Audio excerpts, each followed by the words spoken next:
상기도 감염과 항생제 사용 기준에 대해서 한번 알아보겠습니다. 우리가 상기도 감염에서 항생제가 많이 사용되는 이러한 질환은 어떤 것이 있는지, 그리고 항생제를 먹을 때는 어떤 점에 주의해야 하는지 한번 알아보도록 하겠습니다. 우리가 감기로 병원에 방문을 하면 환자들이 이런 질문을 하기도 합니다. 감기인데 왜 항생제를 안 주나? 그리고 항생제를 왜 처방했나? 이렇게 묻는 경우가 많이 있습니다. 감기는 바이러스가 상기도에 침입한 감염성 질환으로서 우리가 균을 죽이는 항생제는 효과가 없습니다. 대부분은 해열제나 진통제를 먹거나 충분히 수분을 보충하고 그리고 휴식함으로써 저절로 낫게 되는 경우가 많이 있습니다. 우리가 항생제는 명확한 기준에 따라서 이 사람이 세균이 감염이 의심이 된다 이런 경우에만 사용을 하는 것이 좋습니다. 우리나라의 항생제 이런 처방이 아주 높은 것으로 문제가 되고 있는데 불필요하게 항생제를 계속 쓰게 되면 결국은 그게 항생제의 내성을 키우는 결과를 초래하게 됩니다. 따라서 우리가 적절하게 항생제를 쓰는 것이 환자와 사회적으로 상당히 필요한 상황입니다. 상기도 감염이 일어나는 곳은 코, 그리고 비강, 인두, 호두가 있습니다. 이러한 바이러스성 질환은 콧물, 코막힘, 기침 이러한 증상이 있고 가벼운 발열을 특징으로 합니다. 그리고 대부분 초기에 이렇게 대증 치료를 하게 되면 한 일주일 안에 스스로 좋아지게 됩니다. 항생제를 쓰는 것은 효과가 없고 불필요한 경우가 많이 있습니다.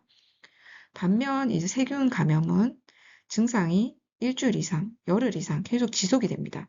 그리고 39도 이상의 고열을 특징으로 하고 대증요법을 쓰다가도 좋아졌다가 다시 악화되는 이러한 경우가 있습니다. 이럴 때 세균 감염을 의심할 수 있고 항생제 적응증을 고려해 볼 수가 있겠습니다. 우리가 상기도 감염에서 항생제가 필요한 대표적인 3가지 질환을 한번 보려고 합니다. 첫 번째는 급성 중이염입니다. 소아에게서 많이 있는데 감기가 생기고 나서 이후에 생기는 경우가 많습니다. 이렇게 중이에 생기는 세균성 감염은 보통 6개월 미만의 소아, 그리고 만 24개월 미만 소아이면서 감염이 확진되는 경우, 고열이 지속되고 심한 통증이 지속되는 경우, 고막에 천공이 생기거나 농이 생기는 경우, 이러한 경우 우리가 적극적으로 항생제를 쓰게 됩니다.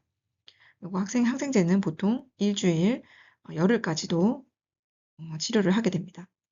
두 번째는 급성 세균성 부비동염입니다. 이 세균성 감염 역시 감기 이후에 2차적으로 발생하는 경우가 있고 열흘 이상 증상이 지속됩니다. 고열이 있으면서 그 부위에 통증이 있고 화농성 통물이 발생하기도 합니다.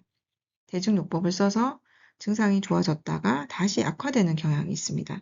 이때도 항생제를 일주일, 소아 같은 경우는 2주까지도 쓰기도 합니다. 세 번째는 세균성 인두염입니다. 인두염 중에서도 특이한 균에서는 우리가 항생제를 적극적으로 쓰게 됩니다. 이때 이 기준에 따라서 쓰는 환자가 판별하고 검사를 하기도 합니다. 고열을 특징으로 하고 기침이 없으면서 편도에 그리고 림프절이 부으면서 삼출물이 생기기도 합니다. 연령 같은 경우에 5세에서 15세 같은 이런 환자에서 반드시 항생제가 필요한 이러한 세균성 감염이 발생하게 됩니다. 역시 치료 기간이 한 열흘 정도 됩니다.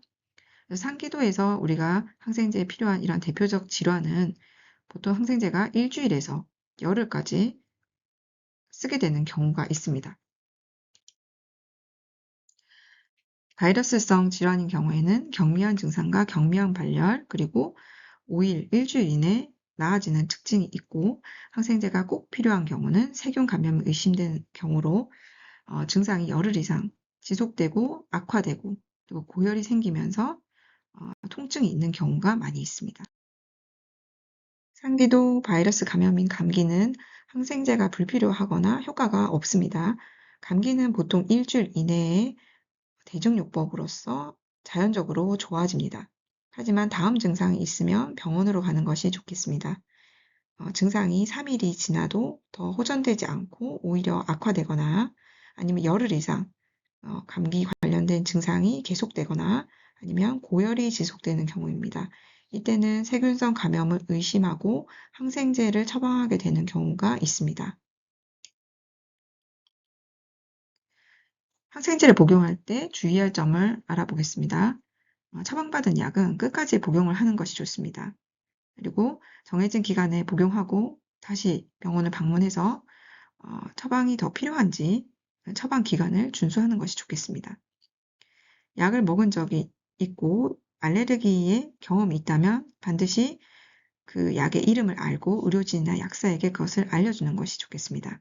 약을 먹다가 임의로 약을 중단하거나 증상이 나아졌다고 해서 병원을 재방문하지 않는 것은 좋지 않습니다. 약을 남겨서 다음에 비슷한 증상에 다시 그 약을 먹는 것도 내성을 발생시킬 수 있습니다.